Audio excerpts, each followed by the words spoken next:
Have you ever wondered what happens to a place built not by sight but by faith? Faith whispered in prayer. Faith rooted deep within the heart.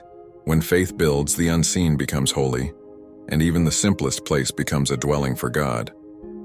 Let me remind you of a beautiful kind of faith, the kind that doesn't wait to see proof but simply believes.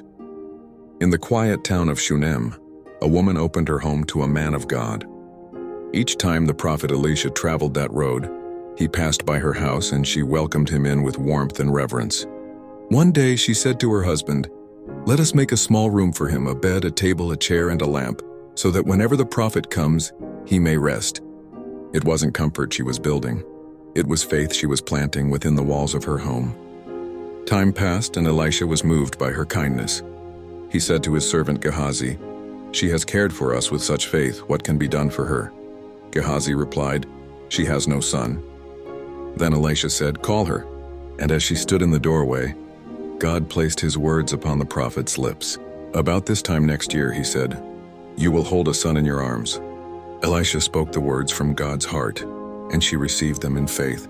By the next year, the woman held a son in her arms, just as Elisha had said. Laughter filled the house that faith had once built in silence. As the years passed, the child grew. One morning, he went out to the fields with his father. But while they worked, he cried out in pain, his head burning beneath the sun. The servants carried him back to his mother, and she held him close until his breathing slowed, and then it stopped. Her heart shattered, but her faith did not. She carried him to that very room, the one built for God's presence, and laid him on the prophet's bed. She shut the door behind her and went out to find the man of God. When Elisha returned, he entered the room and prayed.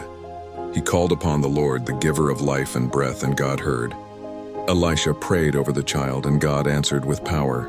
The boy stirred, sneezed 7 times, and opened his eyes. Life had returned to the very room built by faith.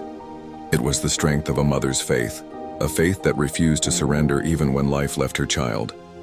Faith can move mountains, and faith can bring back what was lost. As it is written, "If you have faith as small as a mustard seed, you can say to this mountain, 'Move from here to there,' and it will move."